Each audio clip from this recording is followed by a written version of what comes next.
Padre, gracias por palabras que tú has dejado plasmadas de manera que nosotros podamos leerlas y no solamente tener una idea de lo que está ocurriendo en tu trono, sino que nos permiten al mismo tiempo poder usarlas de manera que nuestra adoración, nuestra alabanza pueda estar a la altura de lo que tú mereces. Señor, después de haber adorado, después de haberme transportado en el espíritu, por así decirlo, en mi mente, y después de haberme imaginado en mi mente lo que está ocurriendo, lo que se está cantando, lo que se está oyendo allá en los cielos, como decía la primera vez, temía de que mi adoración, mi oración, mi alabanza pudiera quedarse tan corta. Y por eso decidió Dios mejor leerte de regreso a ti tus mismas palabras, las inspiradas por tu Espíritu, aquellas que son fieles y verdaderas, aquellas que reflejan la gloria de tu ser. Yo te pido ahora, Dios, que como el tema a exponer nos llama por un lado al gozo y por otro lado nos llama a la sobriedad. Que tú tome a tu siervo en tus manos y lo mantenga en esa cuerda floja al trillar por terreno santo, el terreno santo de tu palabra. Padre, yo te pido en el nombre de Cristo, para la gloria de su nombre, en el poder de tu Espíritu, que tú ayude al expositor a predicar con tu autoridad y no la suya, con tu poder y no en su debilidad, con tu discernimiento, con la agudeza que solamente tu Espíritu puede conceder. Escóndelo ahora, Dios, detrás de la cruz y debajo de tu palabra, para que solamente tú sea visto, exaltado y glorificado. Y todo su pueblo dice, amén, amén, amén. Bendiciones. Como anunciamos el domingo anterior, hoy nos proponemos concluir la serie Él es el Cristo que predicamos. Creo que dijimos también, y si no lo dijimos como que se pudiera intuir,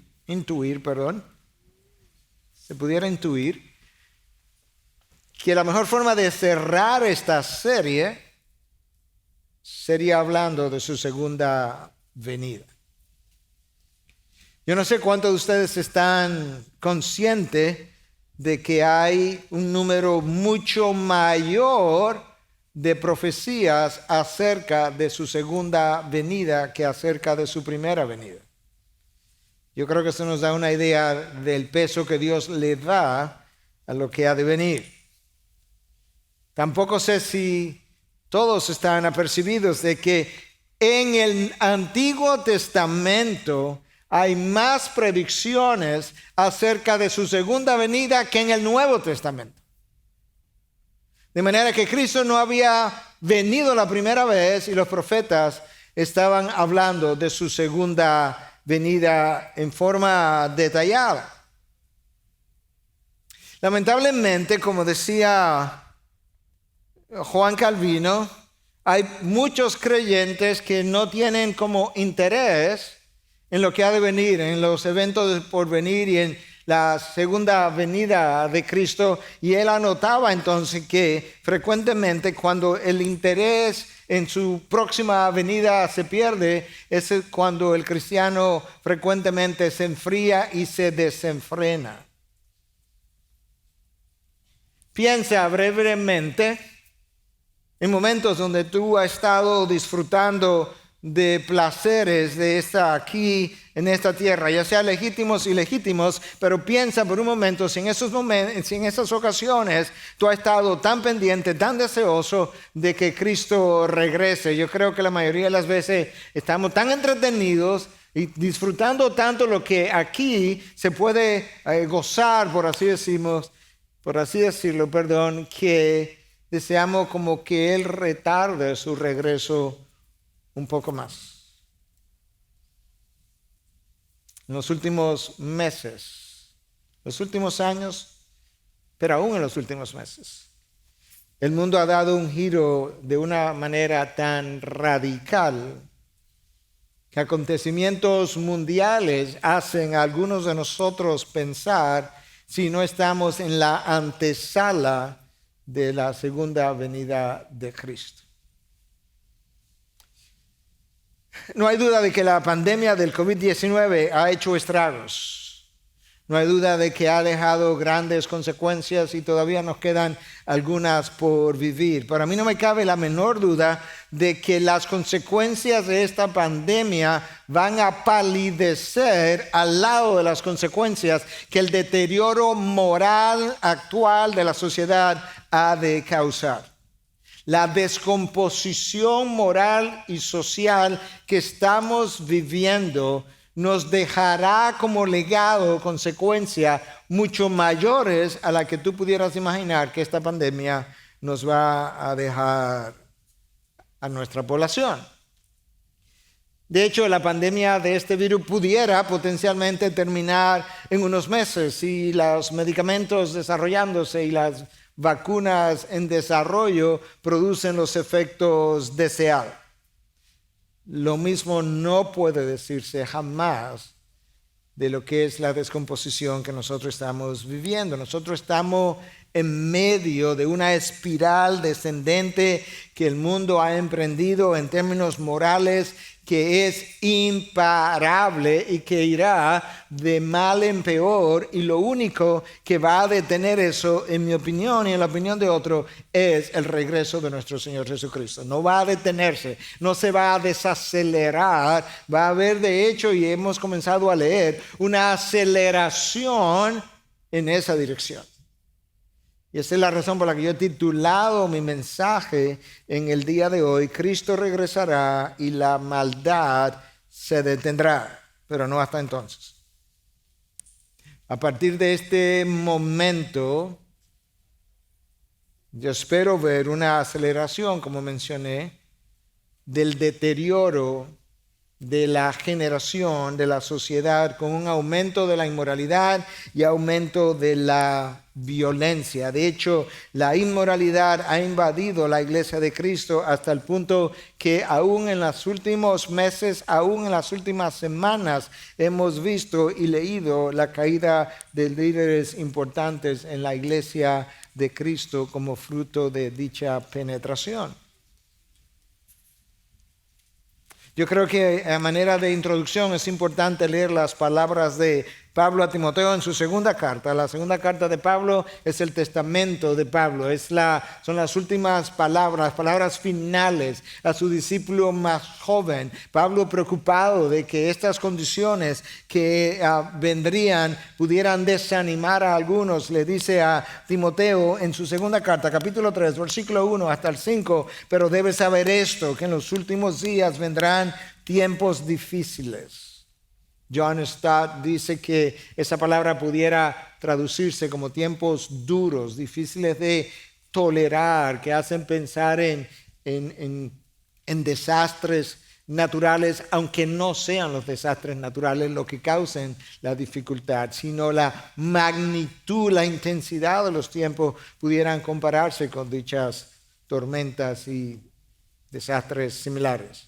Porque los hombres serán amadores de sí mismos. Anota esa palabra, amadores de sí mismos. Y luego tú tienes 19 características de los hombres en estos últimos días: avaros, jactanciosos, soberbios, blasfemos, desobedientes a los padres, ingratos, irreverentes, sin amor, implacables, calumniadores, desenfrenados, salvajes, aborrecedores de lo bueno, traidores, impetuosos, envanecidos, amadores de los placeres en vez de amadores de Dios. ¿Notaste cómo comienza la lista? ¿Cómo termina la lista? La lista comienza con amadores de sí mismos, narcisistas.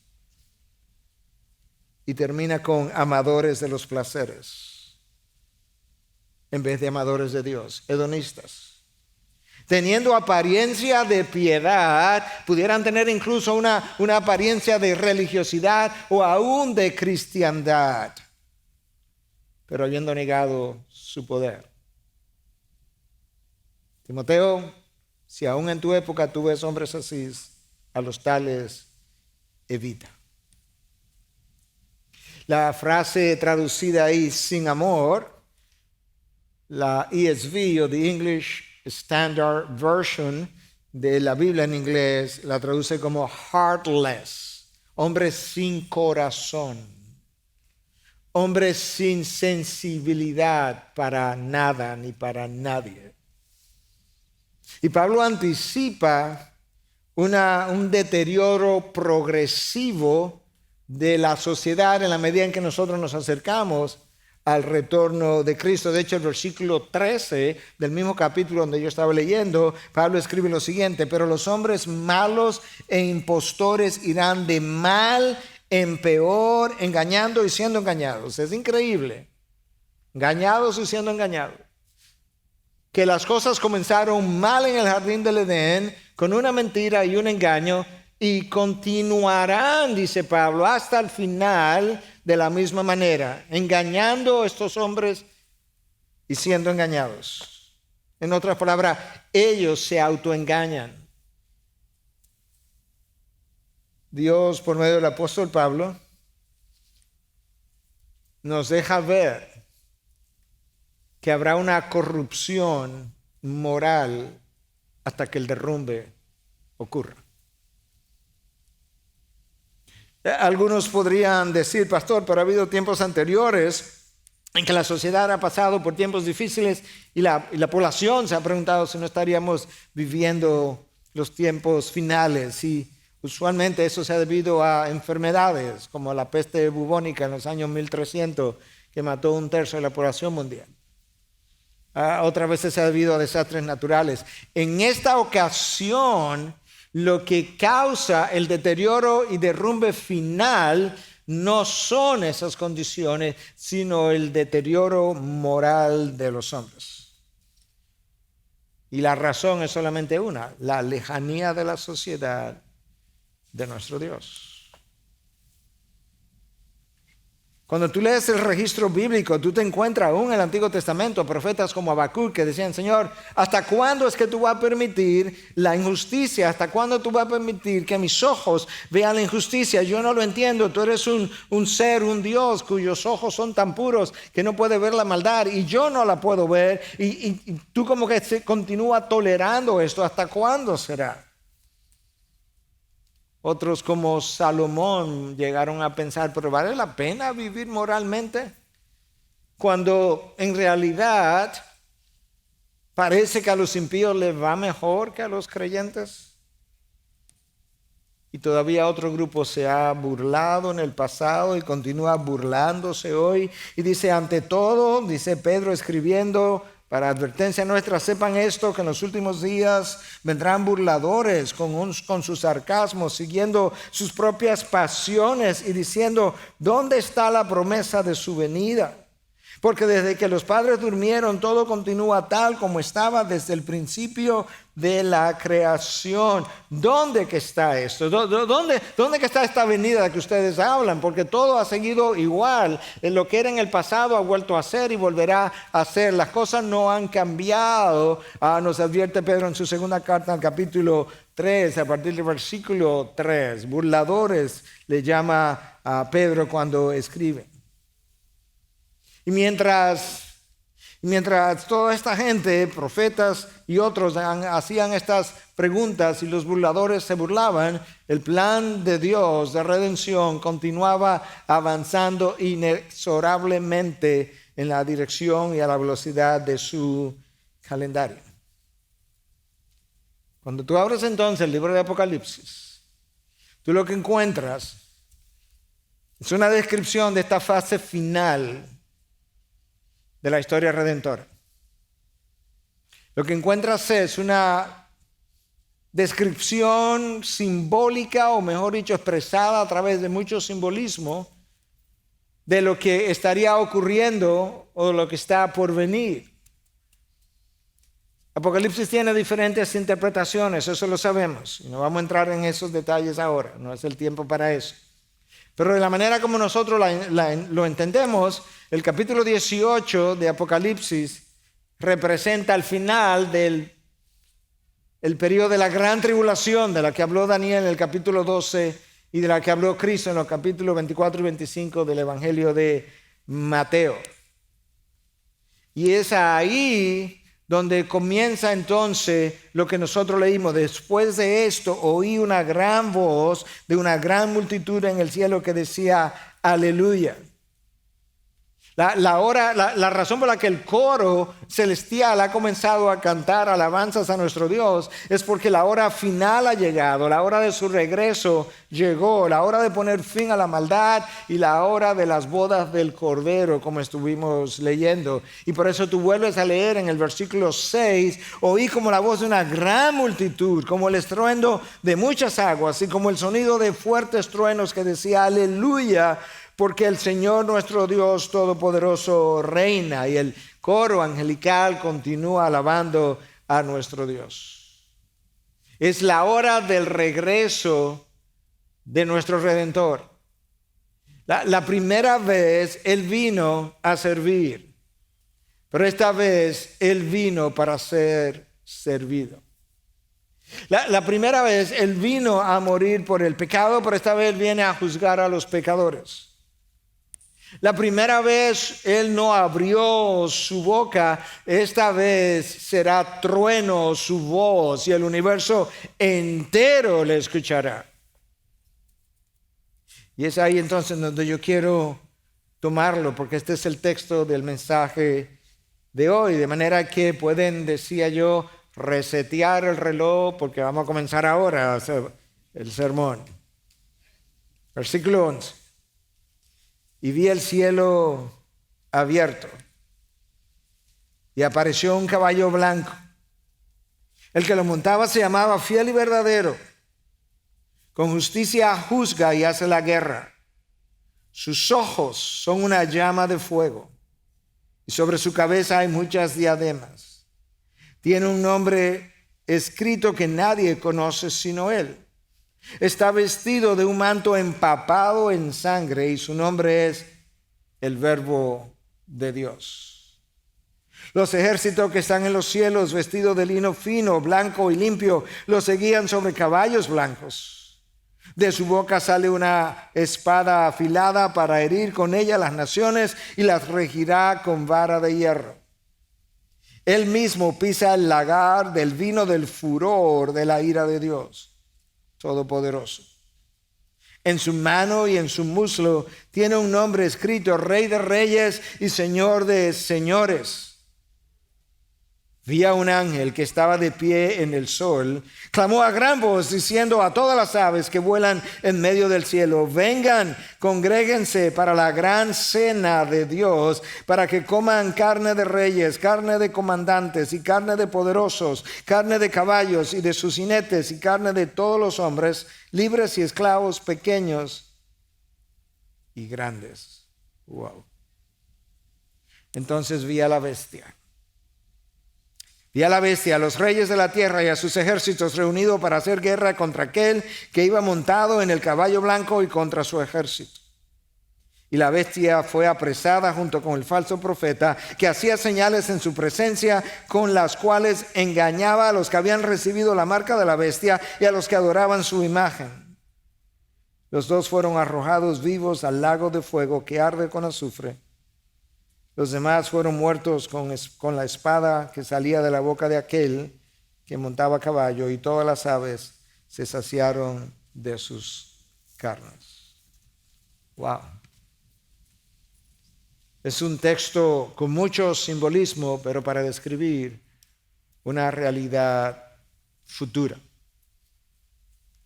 Hay cosas claras, que hay un caballo, blanco y hay un jinete. Simbólico, porque sabemos que nuestro Redentor no necesita un caballo para regresar, pero es simbólico de quién Él es.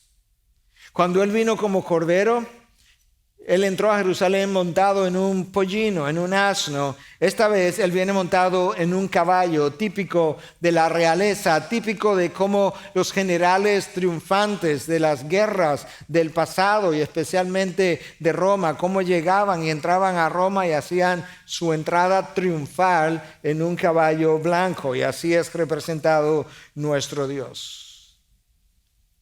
El caballo tiene un jinete. Y el jinete tiene un nombre, fiel y verdadero. Es Cristo.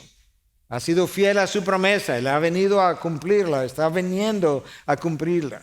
Y es verdadero porque no se ha hallado en Él mentira ni engaño en ningún momento. Él ha hablado verdad. Él se identificó como el camino, la verdad y la vida. Él es el representante de la verdad de Dios, la verdad encarnada. Él vino a poner fin al padre de mentiras y a todo este mundo de mentiras que ha imperado desde el jardín del Edén hasta nuestros días. Si el mentiroso nos entró en este embrollo en el que nos encontramos hoy en el jardín del Edén, el verdadero de Dios, el fiel y verdadero, nos sacará del atolladero. El versículo 12 del texto describe al jinete también con llamas de sus ojos como llamas de fuego, representativa de una mirada de autoridad, una mirada penetrante. Yo no sé exactamente lo que Juan vio. Recuerda, él vio una visión y él está describiendo en lenguaje humano lo que él vio, de manera que tienes que tratar de imaginarte cuál fue la mirada que él vio, que lo único que le pudo venir a la mente es que esto parece como llamas de fuego. Esto es como una mirada de autoridad, una mirada penetrante, una mirada que puede leer y juzgar los pensamientos, las intenciones y las motivaciones de los corazones. Nada escapa a dicha mirada. De hecho, nada ha escapado su mirada a lo largo de toda la historia de la humanidad. Lo único que en este momento nosotros no estamos tan apercibidos de que nuestras acciones ocultas no escapan la mirada de nuestro Dios, pero cuando Él regrese su mirada será sentida. Como la sintió Isaías cuando se sintió arruinado y Habacuc cuando sintió que podredumbre entraba en sus huesos. Y el mismo versículo 12 nos dice que sobre su cabeza había muchas diademas, muchas coronas, representativas de la autoridad absoluta con la que Él vendrá a gobernar, la soberanía completa de este rey. Es fiel y verdadero, pero Él tiene un nombre, además de ese, que nadie conoce sino Él, dice el texto que leímos. Y no vale la pena que tratemos de pensar cuál es ese nombre, porque es un misterio que quizás sea revelado a su regreso. Pero por el momento solamente Dios conoce dicho nombre. Y sabemos desde Deuteronomio 29 que las cosas reveladas nos pertenecen a nosotros y a nuestros hijos, y las cosas secretas le pertenecen a Dios. Esta es una de ellas.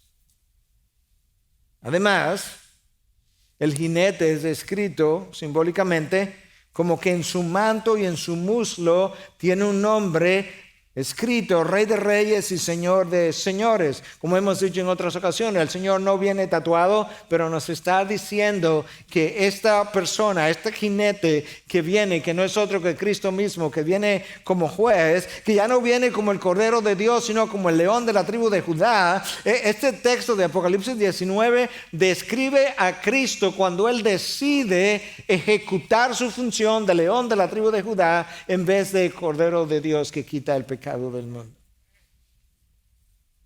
Y por eso es que él tiene entonces, de acuerdo a lo que Juan vio, un nombre escrito que dice Rey de Reyes y Señor de Señores. Y Señor de Señores, reyes han venido y se han ido, señores han venido y se han ido, han subido, han bajado, han muerto, pero por encima de todos y cada uno de ellos había un rey de esos reyes y un señor de esos señores a quienes ellos eventualmente tendrían que rendir cuentas.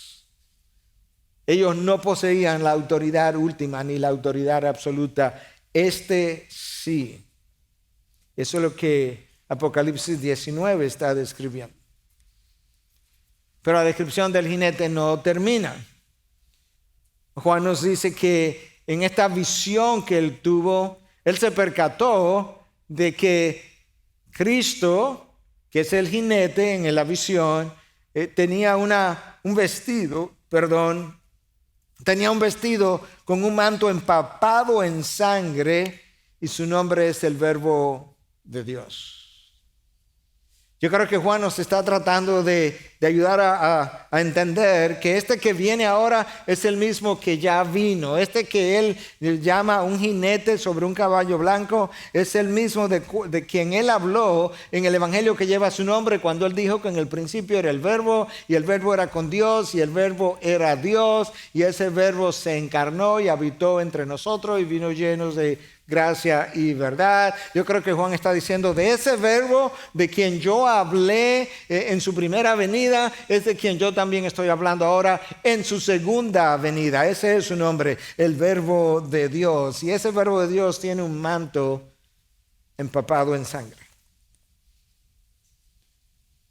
Y esa sangre del manto ha sido interpretada de más de una manera. Algunos han dicho que representa la sangre del cordero que fue inmolado, y puede ser, excepto que esta vez esa no es la función que él viene a ejercer. Otros han dicho que esa sangre de la cual está empapado su vestido representa la sangre de los mártires a lo largo de la historia y la sangre de los mártires en el periodo de la tribulación. Pudiera ser. Pero en realidad yo creo que esa sangre del manto es más consistente con algo ya profetizado en el Antiguo Testamento por el profeta Isaías acerca de este juicio final. Recuerda que el Antiguo Testamento tiene más profecías acerca de la segunda venida que el Nuevo Testamento, y el profeta Isaías, viendo el fin de los tiempos y viendo el juicio final, escribió 700 años antes de Cristo venir lo siguiente en 63:3 acerca de Dios. El lagar es el sitio donde se pisan las uvas, las aceitunas y las manzanas para hacer vino, para hacer vinagre o para hacer sidra. El lagar lo he pisado yo solo, de los pueblos ningún hombre estaba conmigo. Escucha, los pisé en mi ira y los aplasté en mi furor. Escucha ahora, su sangre salpicó mis vestiduras y manché todo mi ropaje. Yo creo que esto que Juan vio es más consistente con eso que Isaías describió. Y es consistente con lo que el texto sigue describiendo. Escucha lo que dice el versículo 15. De su boca sale una espada afilada para herir con ella las naciones y las regirá con vara de hierro. Él mismo pisa el lagar, ahí está la palabra otra vez, del vino del furor de la ira de Dios Todopoderoso. Nota que habla de una espada. La espada es simbólico de guerra, de juicio, de justicia, pero nota que la espada no está envainada, por así decirlo, en el cinturón como en la armadura de Dios de Efesios 6. La espada tampoco está en la mano, sino que la espada en la visión sale de la boca de Dios. Y yo creo que la razón para que sea de esa forma es que obviamente el Cordero de Dios no va a hacer guerra contra los hombres haciendo uso de armas bélicas, porque eso no es como Dios ha actuado. Lo que Dios ha hecho, lo que Dios está haciendo, lo que Dios va a hacer, siempre ha sido por medio de su palabra. Dios habló y ¡boom!, el universo se formó. Cristo habló y los muertos resucitaron. El libro de Hebreos dice que el universo está siendo sostenido por el poder de su palabra. De esa misma manera, a la hora de pasar juicio y quitarle la vida a los hombres, Dios lo hará por medio de su palabra otra vez, y la Biblia apoya lo que yo acabo de decir. Escucha este par de textos de un número de textos que yo economicé por razón de tiempo. Isaías 11:4. Herirá la tierra con la vara de su boca y con el soplo de sus labios matará al impío. ¿Recuerda cómo Dios le dio vida a Adán? Con el soplo de su boca. De esa misma manera, con el soplo de su boca, matará al impío, dice Isaías 11:4. El apóstol Pablo describe para los tesalonicenses la segunda venida del Señor, y en el capítulo 2, hablándolo del anticristo y de las señales prodigiosas que le acompañarán, dice en 2:8: entonces será revelado ese impío, el anticristo, a quien el Señor matará con el espíritu de su boca y destruirá con el resplandor de su venida. Dos cosas tendrán poder a la hora de deshacerse del anticristo: lo que su boca hable y el simple resplandor de su venida. Wow. El Señor habla y las cosas suceden. Sea de ahí el simbolismo de la espada que sale de su boca. La segunda parte del versículo 15 habla de que Él regirá las naciones con barra de hierro. Entendemos que eso es durante el tiempo del reino milenial, del cual no tenemos tiempo para hablar ahora. Ahora, el versículo habla de que el Señor pisará el lagar con el furor de la ira de Dios Todopoderoso. Nota esa combinación de palabras. No simplemente habla de la ira de Dios, que ya debiera ser lo suficientemente como intimidante, sino que habla del furor de la ira. Y no solamente habla del furor de la ira, sino que habla del furor de la ira de Dios. Pero no solamente habla del furor y de la ira y de Dios, sino como para que nos quede claro de la penetración o del impacto que pudiera tener tal juicio. Escucha cómo lo dice: el furor de la ira de Dios Todopoderoso. Imagínate hasta dónde pudieran llegar las consecuencias del desbordamiento de la ira de un Dios omnipotente. Y luego el texto que leímos describe a un ángel que se para en el sol. Eso está menos claro, pero quizás implique el hecho de que ese ángel quizás se paró medio a medio a la luz del sol, al reflejo de ese sol, a donde el sol se podía ver, como algunos han pensado, y que como él estaba reflejando la gloria de Dios, aún viendo el sol en la expansión de los cielos, quizás este ángel todavía era mucho más resplandeciente que dicha luz, y ese es el ángel que está hablando. Y ese ángel hace una invitación. Hace una invitación a una cena. Normalmente las invitaciones a cenas o comidas son agradables, pero esta no. Apocalipsis 19 tiene dos invitaciones a dos cenas distintas. La primera yo la leí al principio, antes de comenzar a predicar incluso. Final de la adoración. Y en los versículos 7 al 9 se describe la cena del Cordero, de las bodas del Cordero. Y hay unos invitados ahí. Aquellos que han sido redimidos por la sangre del Cordero. Formamos parte de esa invitación. Pero ahora, en el versículo 17, hay otra invitación a otra cena con otro nombre que se llama la Gran Cena de Dios. Escucha quiénes son los invitados. Versículo 17. Vi a un ángel que estaba de pie en el sol. Clamó a gran voz diciendo: a todas las aves que vuelan en medio del cielo, vengan, congréguense para la gran cena de Dios, para que coman carne de reyes, carne de comandantes, carne de poderosos, carne de caballos y de sus jinetes, carne de todos los hombres, libres y esclavos, pequeños y grandes. Wow. Los invitados son aves de rapiña. Y nota que no hay estrato social que vaya a ser pasado por alto. Reyes y comandantes. Libres y esclavos. Pequeños y grandes.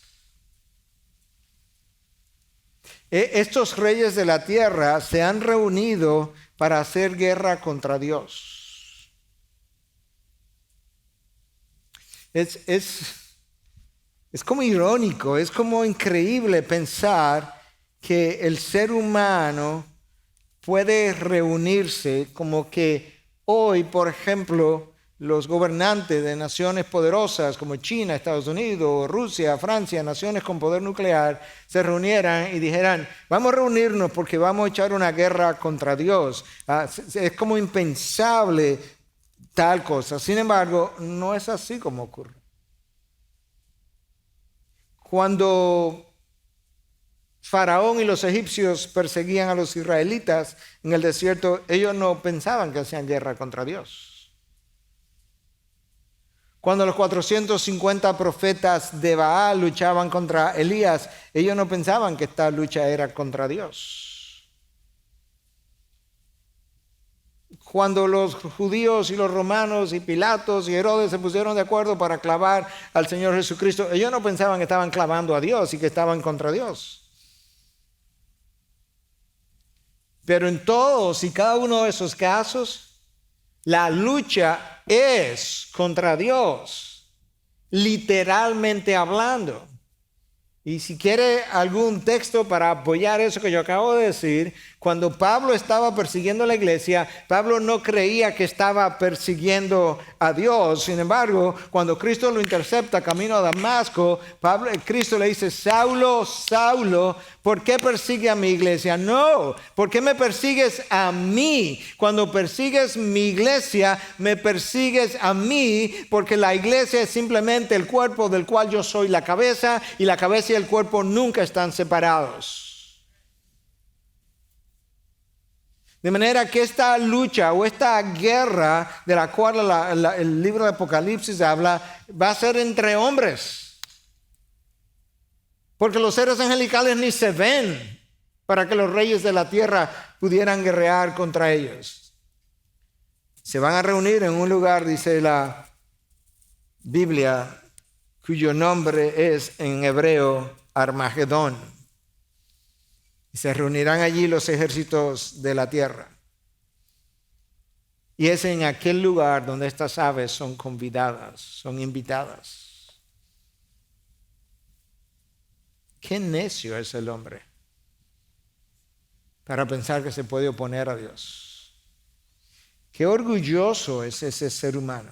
Qué rebelde es la criatura. Qué idea tan agrandada tiene la criatura con respecto a su creador. Yo recordaba más temprano cómo cuando se construyó el Titanic, cómo la gente habló en esa ocasión que se había construido un barco que no podía ser hundido. Lo primero que ocurre es que se hundió. Cuando el transbordador espacial fue lanzado al espacio, se dijo un par de días antes que dado el sistema de telescopio que llevaba, nosotros descubriríamos finalmente el origen del universo. Y yo recuerdo haber dicho algo similar a lo que se dijo con el Titanic. Y lo próximo que escuchamos fue que el transbordador explotó con 7 personas en su interior. Y hace poco pena me dio, y dolor me dio, y tristeza y hasta temor me dio escuchar el gobernador del estado de New York decir, cuando el número de casos de COVID bajó y descendió, y decir, Dios no hizo eso, la fe no hizo eso, nosotros lo hicimos a base de mucho dolor y sufrimiento. Y yo recuerdo decir en voz alta, ay, le escribía en un chat de pastores al que yo pertenezco, lo que acababa de oír, y le puse así mismo, ay.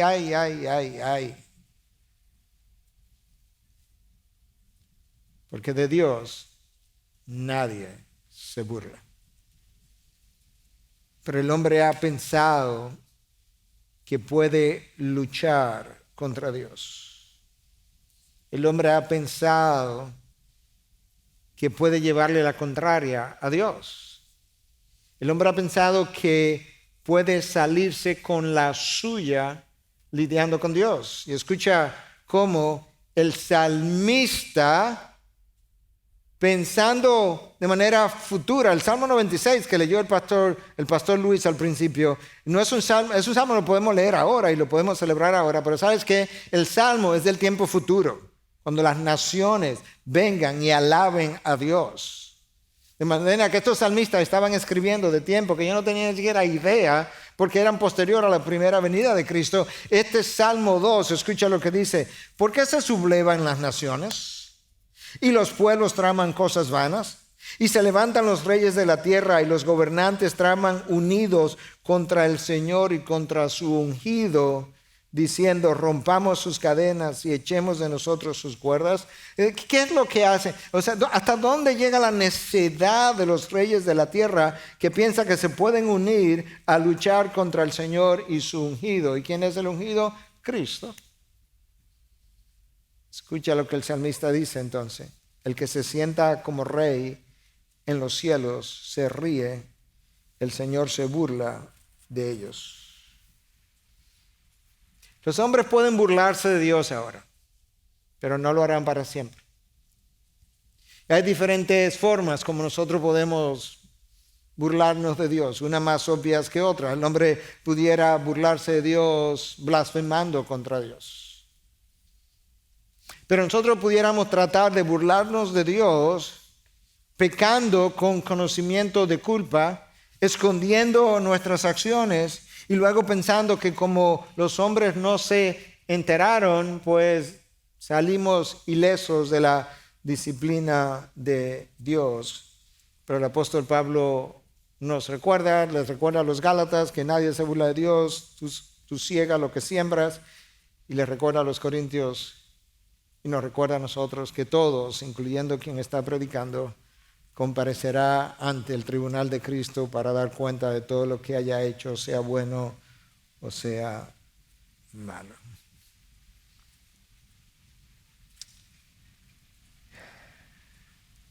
Antes de llegar al final del capítulo 19, que es con el capítulo que estamos lidiando, tengo que devolverme en Apocalipsis un poco y contarte algo de lo que ya había sido descrito en el capítulo 16.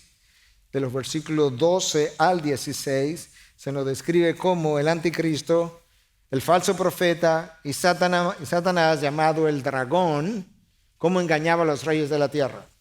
De manera que esta tríada, esta es la tríada satánica. Tú tienes al dragón, que representa al Padre. Tú tienes al anticristo, que sería la antítesis de Cristo, y tú tienes el falso profeta, que es quien hace las señales prodigiosas que contribuyen a que el anticristo sea alabado, y ese es como la contraparte del Espíritu Santo, que es quien da los dones milagrosos también, como la palabra enseña. Entonces esto es una tríada satánica. Por eso es que algunos piensan que el 666, eso es lo que representa, siendo el 7 el número de la perfección, que este 666 no es otra cosa que una tríada que no llega a 7, que es el número de la perfección, y que eso es lo que representa. Especulación, quizás, pero tiene alguna posibilidad. Entonces, en el capítulo 16, del 12 al 16, se nos habla de este dragón, de este anticristo, del falso profeta, y se nos dice entonces en el versículo 16 que los reyes de la tierra se reunieron en Armagedón. Tú avanza al próximo capítulo, 17-14, dice que ellos pelearán contra el Cordero, pero el Cordero los vencerá porque Él es Señor de señores y Rey de reyes, y los que están con Él son llamados escogidos y fieles. Entonces ahora la razón para mencionar esos dos cortos pasajes, el capítulo 16 y capítulo 17, porque ahora tú haces un fast forward, tú avanzas rápidamente a Apocalipsis 19, versículo 19, este es el final de eso que ya venía ocurriendo. Versículo 19 del capítulo 19. Entonces vi a la bestia, es el anticristo, a los reyes de la tierra y a sus ejércitos reunidos para hacer guerra contra aquel que iba montado en el caballo blanco y contra su ejército. Qué inútil es transitar contrario a la voluntad de Dios. Qué inútil es para los hombres y para las naciones ir en dirección opuesta a la dirección de Dios. ¿Qué tú crees que pasaría?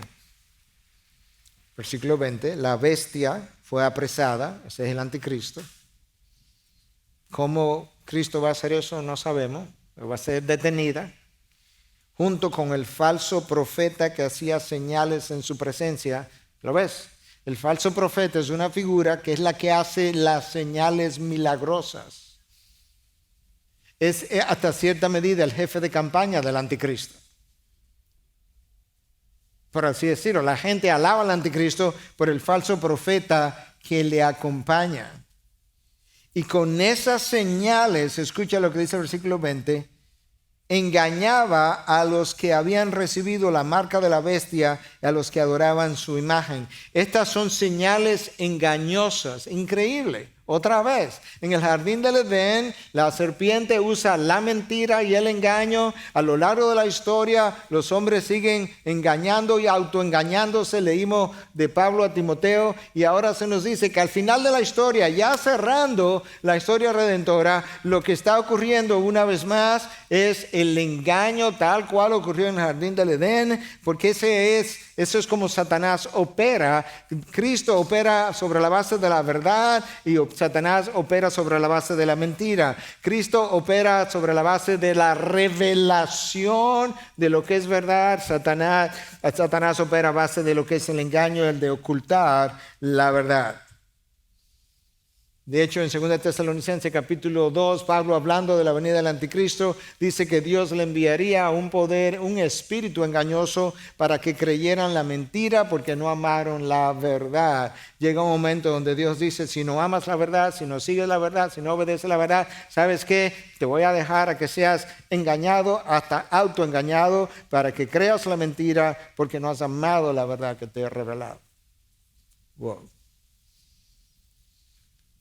¿Qué pasa con la bestia, el anticristo y el falso profeta? Versículo 20 al final. Los dos fueron arrojados vivos al lago de fuego que arde con azufre. Y el resto de los reyes de la tierra, y que le seguían, y que estaban reunidos allí. Los demás fueron muertos. ¿Cómo? Con la espada que salía de la boca de aquel que montaba el caballo, y todas las aves se saciaron de sus carnes. Wow.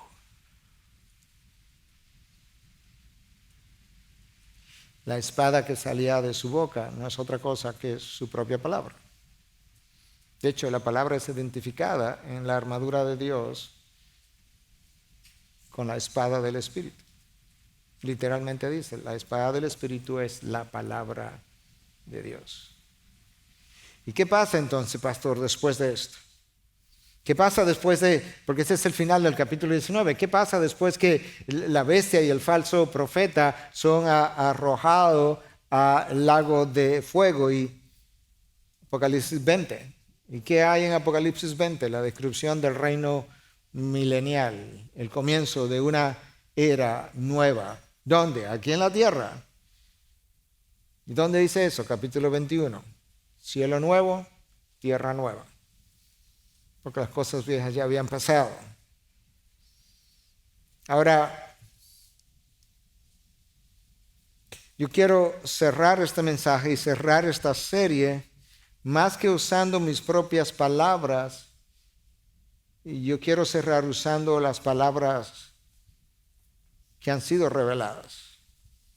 Yo estaba consciente desde el principio, de hecho el domingo pasado en la tarde, habiendo predicado el mensaje anterior, le decía a Katy, mi esposa, tengo un reto ya para el próximo domingo, que es el cierre, y el cierre tiene que ver con todo esto que hemos estado hablando y la venida del Señor. Y parte del reto es que, como tú hablas de cosas futuras, cuidándote de no hacer tus propias interpretaciones y de no pecar diciendo cosas que los textos no dicen. Y obviamente me encomendaba al Espíritu y demás, pero pensé que la mejor idea era haciendo tanto uso como fuera posible de textos bíblicos como hemos hecho hoy, de manera que yo pudiera en esencia decir lo que Dios ya dijo. Eso es lo que voy a hacer ahora, en la medida en que traigo el mensaje al cierre y la serie al cierre. En el capítulo 22, el último capítulo de la Biblia, el cierre ya final para ya despedirnos, por así decirlo, de la revelación de Dios. Comenzando en el versículo 6. Escucha lo que dice. Y me dijo, estas palabras son fieles y verdaderas. Estas palabras representan el carácter de aquel que es fiel y verdadero, que viene montado en el caballo blanco. Las palabras también son fieles y verdaderas. El Señor, el Dios de los espíritus de los profetas. ¿Te acuerdas cuando los profetas decían, y el Espíritu del Señor vino sobre mí? Bueno, ahora al cierre, el texto nos dice, el Señor, el Dios de los espíritus de los profetas, el Dios que inspiró a los profetas para hablar de cosas futuras, envió a su ángel, de manera que lo que está ocurriendo ahora es algo que el ángel está revelando. Envió a su ángel para mostrar a sus siervos las cosas que han de suceder enseguida. Por tanto, yo vengo pronto. Bienaventurado el que guarda las palabras de la profecía de este libro. Yo, Juan, soy el que oyó y vio estas cosas. O sea, Juan está diciendo, quien te está escribiendo, esto no me lo contaron. Yo lo vi. Yo escuché. Y yo escribí. Y cuando oí y vi, me postré para adorar a los pies del ángel que me mostró estas cosas. Este ángel tiene una descripción o una apariencia tan gloriosa, tan extraordinaria, que Juan, entrenado por Cristo y crecido, por así decirlo, en el judaísmo, que entendía que solamente te puede postrar ante Dios, está tan impresionado con la gloria que este ángel revela, que él está listo para adorarlo, y literalmente dice, yo me postré para adorar a los pies del ángel que me mostró estas cosas, y me dijo, no hagas eso. Otra vez, ya lo leímos en un texto anterior. O sea que Juan estuvo tentado 2 veces a hacer esto. Yo soy consiervo tuyo y de tus hermanos los profetas y de los que guardan las palabras de este libro. Adora a Dios. Juan, yo soy, quizás yo te luzca impresionante, quizás yo reflejo una gloria que tú nunca has visto, pero escucha, Juan, escucha algo. Yo soy simplemente una criatura, al igual que tú eres una criatura, a quien tienes que adorar es al Creador que vive por los siglos de los siglos. Él es el digno de adoración, no yo, Juan. Párate, Juan, párate junto conmigo. También me dijo, no selle las palabras de la profecía de este libro porque el tiempo está cerca. 2000 años, pastor, cerca. Para un ser que vive en la eternidad, claro que es corto tiempo. Pero si estaba cerca para Juan, está mucho más cerca para nosotros. Y en el interín, ¿qué haces tú? ¿Qué hago yo en el interín? En medio de esta espiral de inmoralidad descendiente en el que nosotros nos encontramos y que entendemos no va a parar. De hecho, si hablas inglés, te recomiendo un libro del doctor Albert Mohler, The Gathering Storm, la tormenta que se está formando. Porque esa es la palabra, es una tormenta. ¿Qué hacemos? Escucha lo que el consejo del ángel es. Que el injusto siga haciendo injusticias. Que el impuro siga siendo impuro. Sí, pero, pastor, yo no soy de esos. Y entonces, ¿qué de mí? Ahora te va a decir. Que el justo siga practicando la justicia. Y escucha ahora. Y que el que es santo siga guardándose santo. En la espera, los impíos continuarán siendo impíos. Y los injustos continuarán practicando la injusticia. Lo que el santo no se puede dar el lujo de hacer es de él comportarse impíamente y cometer actos de inmoralidad. El santo que siga guardándose santo.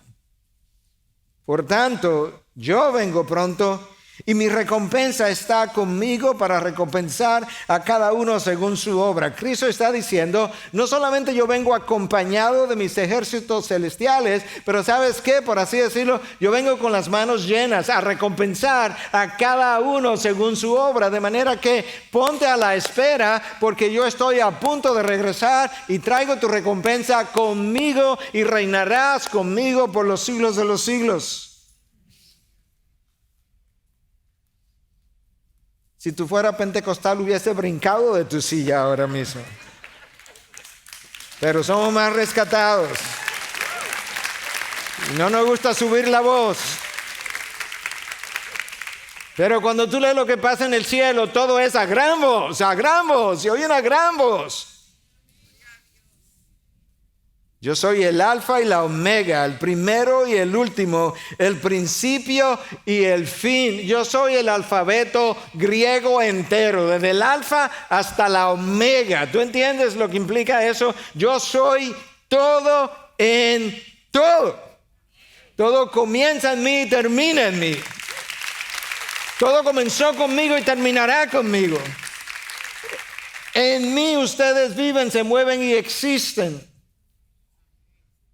Versículo 14, bienaventurados, benditos, macarios, contentos, los que lavan sus vestiduras para tener derecho al árbol de la vida y para entrar por las puertas de la ciudad o por las puertas a la ciudad. Ahora, escucha este versículo y escucha la frase final de este versículo. Yo he leído Apocalipsis no sé cuántas veces. Me atrae su lectura porque es confusa y es como difícil de descifrar. Afuera de esta ciudad están los perros, no las mascotas, los perros, gente que merece ser llamada de esa forma, los hechiceros, los inmorales, los asesinos, los idólatras. Y esta es la frase que me llama la atención. Y todo el que ama y practica la mentira. Wow. La práctica de la mentira es equiparada con los inmorales, los hechiceros, los asesinos, los perros, los idólatras. ¿Por qué? Es que hay dos ejércitos nada más. Uno lo lidera el padre de mentiras, Satanás, quien nos empujó a la condición en la que nos encontramos hoy por miles de años en base a una mentira y a un engaño. El otro ejército lo lidera aquel que es identificado como el camino, la verdad y como fiel y verdadero. No hay otro ejército. El que no está con uno está contra el otro. Versículo 16. Yo, Jesús, he enviado a mi ángel. Escucha esto, porque esto es para ti. Si tú no tienes interés en las cosas futuras, este versículo yo te lo voy a dedicar a ti personalmente. Del pastor Miguel a, pon tu nombre. Yo, Jesús, he enviado a mi ángel a fin de darles a ustedes testimonio de estas cosas para las iglesias. No para los profetas, no para los pastores, no para los evangelistas, no, para los miembros de las iglesias. Él está cerrando. Y él está diciendo, esto es mi testimonio y yo he enviado a mi ángel a revelar todo eso que Juan vio a fin de darles a ustedes testimonio de estas cosas para las iglesias. ¿Y quién eres tú? Yo soy la raíz y la descendencia de David, el lucero resplandeciente de la mañana, el alfa y el omega, el principio y el fin. El espíritu y la esposa dicen, ven. Y el que oye que diga, ven. Y el que oye y que diga, ven. Come on. El que oye y que diga, ven. Y el que tiene sed, venga. Y el que desee que tome gratuitamente del agua de la vida. Si no quieres que venga, no diga ven. Pero si quiere que Cristo venga, Cristo dice, si el que oye diga, ven. Hermanos, hay un mundo a la deriva, no hay duda de eso, hay un mundo a la deriva, en una espiral descendente a una velocidad impresionante. Los hombres lucen desenfrenados, la violencia está al orden del día, la injusticia impera, el narcisismo es la cultura de cada sociedad, el hedonismo de hoy es insaciable, pero llegará el día en que Cristo vendrá y la maldad se detendrá. Y finalmente entonces los pobres en espíritu heredarán el reino de los cielos. Los que lloran serán consolados. Los humildes heredarán la tierra. Los que tienen hambre y sed de justicia serán saciados. Los misericordiosos recibirán misericordia. Los misericordiosos recibirán misericordia. Los de limpio corazón verán a Dios. Los que procuran la paz serán llamados hijos de Dios. ¿Te das cuenta cuáles son las cualidades que deben distinguirnos ahora en espera del reino venidero? Los que procuran la paz serán llamados hijos de Dios. Los que han sido perseguidos por causa de la justicia, de ellos será el reino de los cielos. Los cargados y cansados, yo los haré descansar y entrarán al reposo eterno. Las lágrimas cesarán, el sufrimiento no será recordado y el pecado ni siquiera será deseado. ¿Sabes por qué? Porque seremos como Él es y le veremos como Él es. ¿Te imaginas aquel día de gloria, aquel día donde Todo lo anterior habrá desaparecido, donde serás como Él, donde gozarás con Él, estarás en su presencia, en medio de su gloria, en ausencia de pecado, en ausencia de maldad, en ausencia de todo lo sucio, en ausencia de todo lo corrupto, en ausencia de todo aquello que formó incluso parte de tu vida, de tu mente, de tu corazón. Ya no será más. En la ciudad, en la nueva Jerusalén, en la ciudad de Dios. Con todas esas promesas que son más ciertas, no son tan ciertas como la primera venida. ¿Vas a vivir pensando aquí abajo en las cosas de este mundo? ¿Vas a vivir deseando las cosas que este mundo te ofrece? Con todo lo que Dios te ha puesto de frente y te ha ofrecido como su hijo, vas a seguir pensando y deteniéndote y gastando tiempo y gastando tu mente y gastando tus años y tus energías y tu corazón y compartiendo tu vida con las cosas temporales, pasajeras, pecaminosas, caídas, corruptas de este mundo, como dirían en inglés. Come on. ¿Cómo va a ser? Vive el presente mientras mira hacia la eternidad, porque esa es tu morada futura y esa es tu morada eterna. El resto es basura. Padre, gracias que tú viniste de tu gloria para sacarnos de la vergüenza y llevarnos de regreso a la gloria del Padre. Gracias, Jesús. Gracias por tu cruz. Gracias por tu sangre. Gracias por tu sacrificio. Gracias por tu sustitución, lo que hiciste en la cruz por mí. Gracias por tu resurrección. Gracias por sufrir los clavos. Gracias por beber la copa que yo no podía beber. Gracias por mostrar cómo yo debo lucir. Gracias por decirlo, enseñarlo, vivirlo.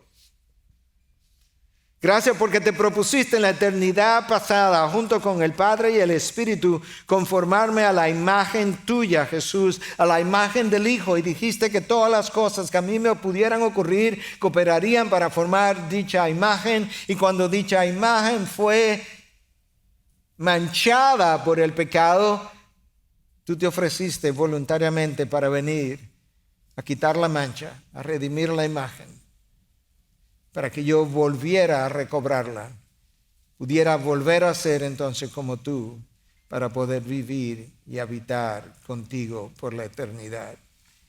Gracias por tu promesa de que volverás. Señor, lo creemos, lo anhelamos, lo proclamamos, lo cantamos. Tú volverás. Tú volverás. Y hasta entonces tu pueblo te espera y nosotros te decimos, ven, Señor Jesús, para tu gloria. En tu nombre, amén y amén.